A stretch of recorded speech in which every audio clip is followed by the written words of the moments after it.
Welcome to மிச்சுட்லா சமையல் அறைங்க. இன்னைக்கு நம்ம பார்க்க போகிறது ஒரு செட்டிநாடு மீன் வறுவல் ரெசிபி தான். இது எப்படி செய்யறதுங்கிறத வீடியோக்குள்ள போய் பார்க்கலாம் வாங்க. இன்னும் நீங்கள் மிச்சுட்லா சமையல் அறை சேனலை சப்ஸ்கிரைப் பண்ணலையா? உடனே ரெட் கலர் பட்டனை கிளிக் பண்ணி சப்ஸ்கிரைப் பண்ணிக்கோங்க. கூடவே இருக்க பெல் ஐக்கானையும் கிளிக் பண்ணிக்கோங்க. உடனுக்குடன் அப்டேட்ஸ் உங்களை தேடி வருங்க. ஃபர்ஸ்ட்டு செட்டிநாடு மீன் வறுவல் செய்கிறதுக்காக ஒரு கடாயை அடுப்பில் வச்சுக்கிட்டேன். இதில் 1 டேபிள் ஸ்பூன் மல்லி சேர்த்திக்கிறேன். வர மல்லி இதை கொஞ்சம் ஃப்ரை பண்ணி எடுத்துக்கலாம். ட்ரை ரோஸ்ட் தான் பண்ணணும். இதை எண்ணெய் ஊற்றி வதக்கக்கூடாது. இதே மாதிரி ட்ரை ரோஸ்ட் பண்ணி எடுத்துக்கலாம். இந்த மல்லி கலர் சேஞ்ச் ஆகி வரணுமான்னு கேட்டிங்கன்னா அவ்வளோ அவசியம்லாம் கிடையாது. ஜஸ்ட்டு வாசம் வர்ற அளவுக்கு நல்லா வறுத்துக்கங்க. லைட்டாக வறுபட்டனையும் அது ஒரு வாசம் வரும். அந்த வாசம் வந்தோடனே நம்ம இப்போ பிளேட்டுக்கு ட்ரான்ஸ்ஃபர் பண்ணிடலாம். இப்போ நல்லா வறுபட்டுருச்சு. இப்போ அதே கடாயில் நான் ஒரு 3 வரமிளகாயை கிள்ளி போட்டு சேர்த்திக்கிறேங்க. இப்போ இதையும் நல்லா வறுத்து எடுத்துக்கலாம். வரமிளகாயை ரொம்ப கருக விட்டுற வேணாம். அப்படி கருக விட்டிங்கன்னா அந்த பேஸ்ட்டோட கலர் மாறிடும். இப்போ வரமிளகா வறுபட்டனையும் அதையும் பிளேட்டுக்கு ட்ரான்ஸ்ஃபர் பண்ணிட்டேன். இப்போ இதில் ஒரு 1/2 டீஸ்பூன் அளவுக்கு மிளகு, 1 டீஸ்பூன் அளவுக்கு ஜீரகம், இது ரெண்டையும் ஒன்றா சேர்த்திக்கிறேன். இதை நல்லா ட்ரை ரோஸ்ட் பண்ணிக்கோங்க. இது நல்லா வறுபட்ட உடனே இதையும் பிளேட்டுக்கு நம்ம மாற்றி இதை ஆற விட்டு தான் நம்ம மிக்சியில் போட்டு அரைக்கணும். சூடாக அரைக்கக்கூடாது. ஸோ நம்ம நல்லா வறுத்தெடுத்தனையும் நம்ம பிளேட்டுக்கு ட்ரான்ஸ்ஃபர் பண்ணிக்கலாம். இப்போ நல்லா வதங்கிருச்சு. நான் பிளேட்டுக்கு ட்ரான்ஸ்ஃபர் பண்ணிடுறேன்.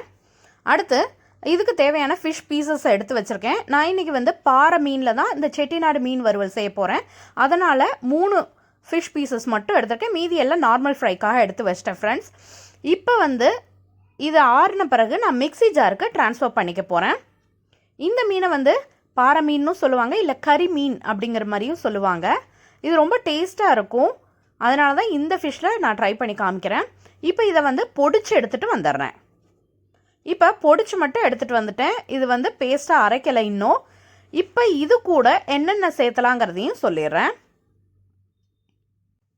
இந்த மசாலாவுக்கு தேவையான உப்பை இப்போ சேர்த்திடலாம். 1/2 டீஸ்பூன் அளவுக்கு தூள் உப்பு இந்த பேஸ்ட் கூட போட்டு அரைச்சிட போகிறேன். ஸோ அதனால் அதிலே போட்டுட்டேன் மிக்ஸி ஜார்லே. இப்போ இது கூட 1 டேபிள் ஸ்பூன் அளவுக்கு கார்ன்ஃப்ளவர், சோளமாவுன்னு சொல்லுவோம் இல்லையா, அது நல்ல கிறிஸ்பினஸ் கொடுக்கறதுக்காக நான் இதில் சேர்த்திக்கிறேன். இப்போ இது கூடவே ஒரு 1/2 டீஸ்பூன் லெமன் ஜூஸ் சேர்த்திக்கிறேன். அடுத்து 1 டேபிள் ஸ்பூன் இஞ்சி பூண்டு பேஸ்ட்டு சேர்த்திக்கிறேன் ஃப்ரெண்ட்ஸ்.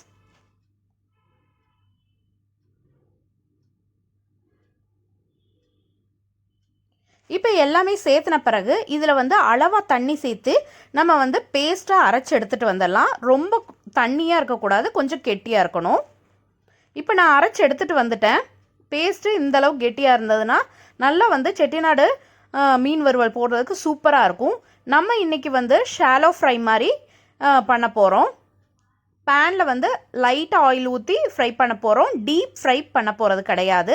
அதனால் நான் இந்த மசாலா ஃபுல்லாக மீனில் இப்போ அப்ளை பண்ணிக்கிறேன். ஃபஸ்ட்டு ஃபுல்லாக எல்லா இடமும் படுற மாதிரி நல்லா அப்ளை பண்ணுங்கள்.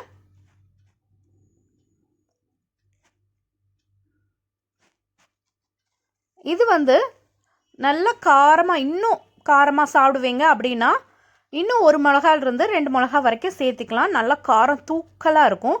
பட் குழந்தைகளுக்கு கொடுக்குற மாதிரி இருந்தால் இந்த அளவுக்கே போதும். இன்னும் கூட கம்மி பண்ணிக்கோங்க. இது நல்லாவே இருக்கும். இந்த டேஸ்ட்டு நம்ம வீட்டிலே ஃப்ரெஷ்ஷாக வறுத்து அரைச்சி செய்கிற மசாலாங்கிறதுனால சூப்பராக இருக்கும். இப்போ இதே மாதிரி இந்த பீஸ்க்கும் தடவிக்கலாம். இப்போ இந்த பீஸில் பார்த்தீங்கன்னா சென்டரில் கேப் இருக்கு இல்லையா, ஸோ எல்லா பக்கமும் அந்த கேப்லையும் எல்லா பக்கமும் ஸ்ப்ரெட் ஆகிற மாதிரி நல்லா கையாலே தடவி விட்டுக்கோங்க. அப்போ தான் நல்லா ஈவனாக எல்லா இடத்துலையும் மசாலா பிடிக்கும்.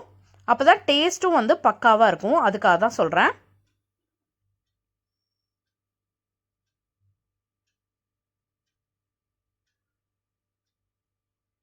நம்ம சேனல்லே ஆல்ரெடி பாறை மீன் வறுவல் நார்மலாக எப்படி போடுறதுங்கிறதையும் வீடியோ போட்டிருக்கேன். ப்ளஸ் நிறைய மீன் வறுவல் ரெசிபீஸும் போட்டிருக்கேன். நான் வந்து உங்களுக்கு கார்ட்ஸில் கொடுக்குறேன், நீங்கள் செக் பண்ணி பார்த்துக்கோங்க. என் ஸ்க்ரீன்லேயும் கொடுக்குறேன், நீங்கள் வேணால் போய் பார்த்துக்கோங்க ஃப்ரெண்ட்ஸ். இப்போ எல்லாத்துக்கும் மசாலா தடவியாச்சு. இது ஒரு மணி நேரம் ஊறட்டும். 1 மணி நேரம் ஆயிடுச்சு. நான் ஒரு பேனில் தேவையான அளவு எண்ணெய் சேர்த்திட்டேன். எண்ணெய் சூடானனையும் ஒவ்வொரு பீஸாக இதில் சேர்த்திடுறேன் ஃப்ரெண்ட்ஸ்.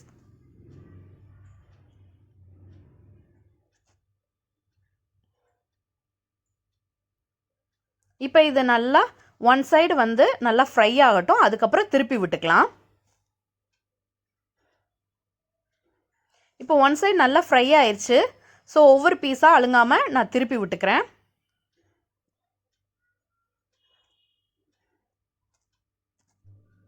இப்போ இந்த சைடும் ஃப்ரை ஆனனையும் நம்ம எடுத்துடலாம். இப்போ ஃப்ரை ஆயிடுச்சு. நம்ம எண்ணெயை வடிச்சிட்டு எடுத்துட்டோம்னா நம்மளோட சூப்பரான செட்டிநாடு மீன் வறுவல் ரெசிபி ரெடி ஆயிடுச்சு. ஹாட்டாக சர்வ் பண்ணி பாருங்கள். சூடாக அந்த முருகலாக சாப்பிட்டு பாருங்கள். டேஸ்ட்டு பக்காவாக இருக்குங்க. நீங்களும் இதே மாதிரி ட்ரை பண்ணி பாருங்கள். ட்ரை பண்ணி பார்த்துட்டு எப்படி வந்ததுங்கிறத மறந்துடாமல் எனக்கு கமெண்ட் செக்ஷனில் கமெண்ட் பண்ணுங்கள். இந்த வீடியோ உங்களுக்கு பிடிச்சிருந்தா என் வீடியோவை லைக் பண்ணுங்கள், ஷேர் பண்ணுங்கள், கமெண்ட் பண்ணுங்கள். என் சேனலுக்கு நீங்கள் புதுசாக இருந்தால் என் சேனலை சப்ஸ்கிரைப் பண்ணிக்கோங்க. கூடவே இருக்க பெல் ஐக்கானை மறந்துடாமல் கிளிக் பண்ணிக்கோங்க. இன்னொரு வீடியோவில் பார்க்கலாங்க. Until I meet, it's signing off from Chettinad. Thank you. Bye.